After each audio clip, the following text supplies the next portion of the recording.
Good morning, everybody. My name is Sarah. It is Monday. It has been about 2 weeks since my last vlog.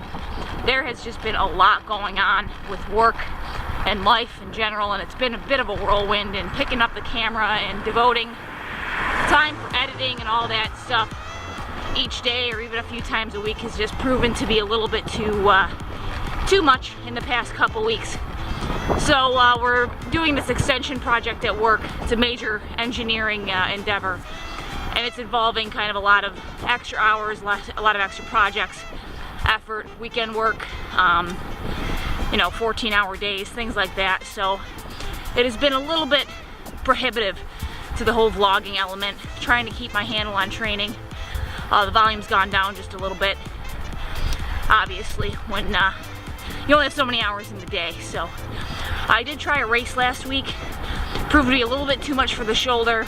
Kind of got out of the saddle to kind of do a hard effort up a first little punchy, like kicker climb, and just a searing pain, which extended up into my neck and down around my rib cage, making it pretty much impossible to breathe. So I ended up falling off the lead pack of 4 or 5 women, and pulled out after that first lap because it just didn't seem worth kind of going around again on my own. It's really windy, really quite warm, and that course is a little bit derisive in that you really can't see very far ahead of you, and if you lose a wheel, you might not know that they're only a few seconds in front, so it's a little discouraging. You don't really know how far off the pace you are. And I tried to recollect myself, and if I would have stayed into it, I wasn't badly placed, and the way everybody blistered apart on the second lap, I probably could have clawed away a couple of places and possibly podiumed on that one. But it was just, I was in a lot of pain. So I kind of pulled out. It is what it is. Rather do that than set myself back another couple of weeks. So needless to say, I forewent the crit race that was the following day in lieu of a rest day. Got back on the training the following week. I ended up revisiting my physical therapist. Kind of gave him some of the symptoms and some of the involvement in other areas, like my neck and my rib cage area, that were not just confined to the shoulder. He gave me a couple of different exercises to do. I've been trying to work on some core level, base strength, weight work, things like that. Started a new program, which will be 1 to 2 days a week of strength work, which in turn has caused a little bit of back pain, things like that. It's just stuff I gotta get through, but it's just taken away from some of the time I have to kind of do ancillary things like vlogging. So the bottom line is I am disappointed with some inconsistencies with releasing the vlogs and videos, but at the end of the day, rationally speaking, it's gonna follow the bottom of my priority list right now. And that's not a slight against my viewers, because I do appreciate those of you who view and comment and subscribe to my videos. It's just the reality of the situation is when you punch clock for somebody else, that tends to be your #1 priority aside from family. And then obviously training to have a kind of cycling based channel and to forego training in lieu of vlogging kind of be counterintuitive, right? And at the end of the day, for those of you who don't make videos, it can be a bit of an encumbrance on your life. Just having that camera with you, trying to set up shots, trying to find a convenient and non-intrusive way to film things. Obviously, having the equipment handy, editing the videos, all that stuff. It doesn't seem like these things in isolation with one another, they're not very difficult. None of them are very hard. They're just time intensive. And to commit to that when you do punch a clock for somebody and you have a hobby like cycling or running or any kind of training that takes up a lot of time, it's tough to do. I mean, the better bloggers out there and the people who put up some of the best content don't have a full-time job, don't have a job, work for themselves, have a flexible schedule. They're able to kind of model their lives around this vlogging thing. I'm trying to kind of cram it into the small spaces between my life. So I'm sorry for the lack of consistency. When this project is done and we kind of launch a third shift, things are going to start to kind of regulate a bit, but it's going to align itself with the end of the summer. So it is what it is. I appreciate those of you who kind of check in. Everything's good, everything's okay. A little bit of pain, a little bit of recovery coming on. I'm hoping to throw my hat in the ring for a race that I don't have to pull out of very soon, because it's a little bit disappointing when you're fighting an injury and all you want to do is kind of get out there and push yourself. So that is what it is. I'm not going to complain. That's life. That's life as an athlete. That's life as an adult and being responsible. So I'm hoping to bring you guys some more consistent content soon. And I got a new book. It's going to align itself with the program I'm doing, the strength program. So I'll show you that when I get home.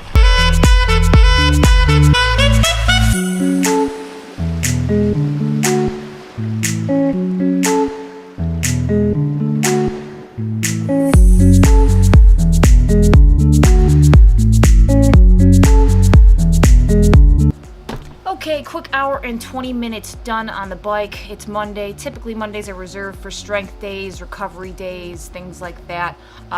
Yesterday being Sunday, which was also Father's Day, so those of you who are fathers out there, I hope you had a great Father's Day and were able to spend it with your family. So it was pretty important weather yesterday, and obviously family time comes first, so I only snuck in a quick hour ride on Zwift and then another maybe 45 minutes to an hour of a little bit of strength work. So today I decided to get outside. I did a couple of real short, sub-threshold to threshold efforts, and then mostly just kind of spinning out the legs, trying to loosen up. My back, as I said, was really tight and really painful. Just a natural byproduct of having a chronic injury to your back and then dealing with other injury. Not to mention the stress of training, extra hours at work, a lot of hours in my chair at my desk. I'm not a desk person by any stretch of the imagination, but I've been pinned to my desk a little bit more than I'd like to in the past couple of weeks. So that has not been the most conducive to healing of my back and whatnot, because quite frankly, my posture sucks. But that's neither here nor there. So this is the book I was talking about, Out on the Road. This is Bicycling's Maximum Overload for Cyclists. This is brand new. This just came out a few days ago, actually. If you subscribe to Bicycling Magazine, this had an article featured on it, and it was available for pre-order. It was actually already a bestseller before it even was released. This is a program by Jacques Devore. It's on here. He's on here as an author, but he really isn't the author. The author is this Roy Wallach, which I think is one of the publishers or writers or associate publishers for Bicycling Magazine, who has taken Jacques Devore's program and kind of put it into a book format here. And it is a tried and tested program. There's a couple of pro cyclists that they reference in here that have used it. And the general idea is that it melds a couple of things. So first and foremost, if you have ever participated in track cycling, or you know anybody who participates in track cycling, maybe during their off season, nothing gets you stronger faster than track cycling. Unfortunately, most of us, myself included, do not have a velodrome that's conveniently located that you can just stop off, after or before work and get some done. I think the closest one for me is a couple hours out in Canada, which I definitely want to check out. I was thinking about checking it out last winter, but time did not work in my favor. But at any rate, this is kind of a concept that combines the idea of track cycling, but in a gym format. And then the second thing that it uses as a theory is, if you guys have ever heard of the Abacare glove. It is a glove, it's like a cooling glove. Actually, I heard of this about 4 or 5 years ago. I was listening to a podcast by Rich Roll with the CEO of this company, and they described what the glove does, and it's like a vacuum cooling glove. It doesn't even look like a glove. It almost just looks like a cylinder that you stick your hand in. And what they basically were able to prove with this glove is that by super cooling and exposing just this small area of your body to this vacuum and this cooled air, athletes are able to recover and repeat repetitions or repeat workouts or exercises or intervals without fatiguing. So that is to say, let's say you can squat 250 pounds. I'm just throwing something out there. And let's say if you can get out there and you put the squat rack on and you can do 10 reps. maybe you could do 2 sets of 10 reps, and then your third set you might be down to 8, and then your fourth set you might be down to 6. And I'm just making this up. This is not a structured format for any kind of workout. My point is really that there's a rate of attrition, there's a rate of fatigue. And what they had found with this cooling glove is that they were able to take an athlete after rep number 1 with the heavy weight, let's say their max weight for 10 reps.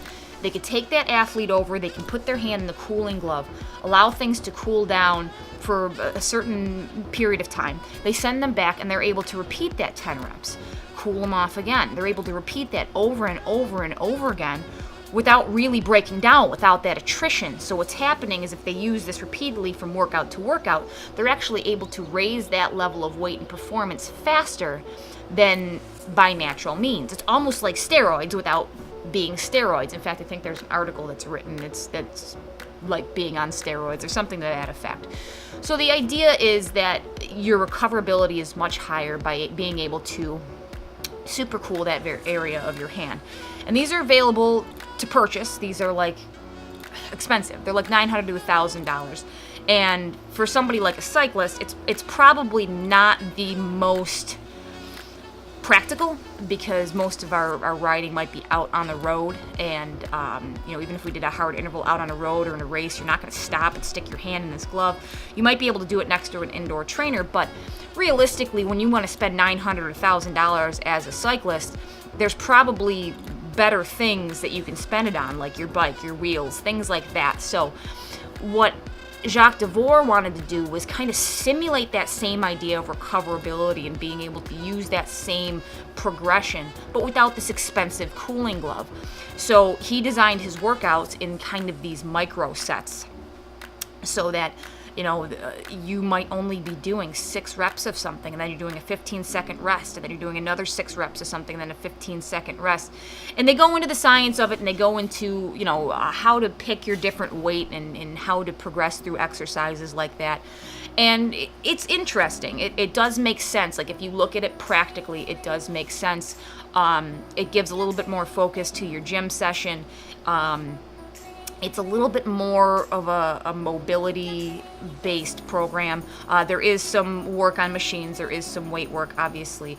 But the key workout actually is the walking lunge, the weighted walking lunge. And he bases his entire program about this progression with a weighted walking lunge, basically being able to do the walking lunge with a certain number of pounds in weight in both of your hands, and progressing that for a minute straight to 2 minutes, and these micro rests, and so on and so forth. And I can't get into the nitty-gritty of this book without spending a lot of time, but the program actually seems to make sense. It's a little bit more dynamic. It is definitely ideal for like a time crunch cyclist. It purports to be able to kind of replace certain time on the bike. Obviously, I've said this before, nothing replaces, the long miles that you put on a bike, but during the week while you're working, where you may have just your 90-minute sets or hour rides, 45 minutes to an hour in the gym can actually simulate 1 or 2 of those if you put some focus, you follow the program. So, it's a pretty easy, quick read. There's obviously some tutorials on how to do the different workouts. It's relatively large print, so again, it's easy to read. They break it down, and they kind of explain the reasoning behind it, some examples of how things work, a few anecdotes of different athletes who use this. The only criticism of this book so far, and probably going to be my only criticism, is it goes into detail, it kind of breaks up all the different things, it tells you what you need to know about the workout, but when you're going to commit to kind of reading something, you want to read the science behind the workout and understand and all the anecdotes and all that stuff. At the end of the day, you want kind of somebody just to give you the plug and play, like the list of the workouts. Even the training Bible will give you, this is your workout for the day, or a couple sample workouts, because a lot of this is built on like a mix and match system. So you're only picking 2 out of maybe the 4 prescribed workouts. You're not doing all of them, or 3 out of 4 core workouts, and so on and so forth. So it does give you one template. So it gives you kind of a general idea of what to do. It gives you a template for the workout, in what order you're supposed to do it. They do talk about doing these workouts in a specific order because, and it gives you the kind of anatomy and physiology, the basics, nothing too scientific behind why you want to follow that. So it does give you a sample workout, but a lot of your workouts you will have to build on your own, which is fine. You know, most of us who are committed cyclists, committed athletes, are willing to go ahead and maybe take a few minutes on the computer and type out a few examples of workouts. But it would be nice if maybe they had supplied more than one template, you know, given 3 or 4 examples of different workouts that you can do. It does give you a couple of sample calendars here. So it gives you a 12-week off season, kind of an example of a plan that you can do where you might kind of introduce those. Again, you could choose not to follow. This is probably going to be an idea that you blend with your own training plan if you're working in a structured manner. So here's kind of weeks 5 to 8. So it does give you some examples of how to structure that. And then it also gives you a maintenance phase type of thing. And here's an in-season schedule. It's a lot more basic. It really recommends to use this once or twice a week in the in-season. So that's kind of where I'm at with it. So I'm kind of using it to build strength in conjunction with my physical therapy for my shoulders. So there is some limitation there, but there's also going to be a benefit in kind of strengthening the areas around to support. As cyclist, and I am I'm a big offender here, is upper body strength, core strength. In the in-season, a lot of us kind of let that go by the wayside. We may work on it in the off-season, get to the gym, things like that, but come to the in-season, it's just like we can't be bothered, and we don't work on kind of the core and back strength, it's a mistake, to be honest with you. And a lot of cyclists make it. A lot of people who are not being coached, or obviously the pros, they're being coached 24/7. They always have time and strength built in, even if we're not talking about big heavy weights necessarily. They all give time and attention to their core because it's very important, and I think a lot of amateur cyclists kind of bypass that. They skip that portion of their workout, or they kind of half-ass it and like, shit, I'm just gonna get on my bike, screw it. So it's something that I want to work on getting back into to kind of help rehab my shoulder, to kind of be stronger in the areas to support. Because when I got up out of that saddle and I tried to jump up that hill, it was like somebody had shot me in the shoulder and just instant pain everywhere. So granted, it was really early on. It was only 2.5 weeks or 3 weeks after the crash to begin with, so it might have been a little too early to try that.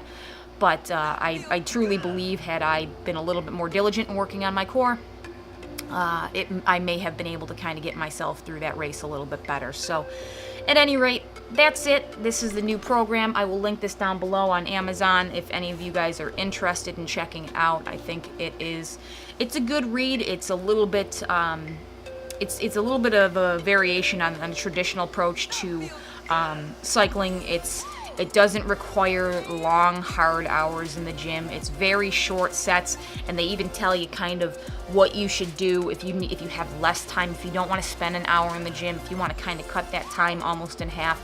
It tells you how to kind of alternate different muscle systems between and use that as your rest. So if you're doing your squat reps and then you jump over and you do maybe your lat pull downs, then you go back to your next rep of squats, you can almost cut your workout in half by utilizing your rest as your active set for a different muscle system or different body parts. So it's definitely a good read. I would definitely recommend it. I obviously don't have any long-term results to share, but when you read it, it's one of those things like, yeah, this makes sense. This isn't any kind of gimmicky bullshit,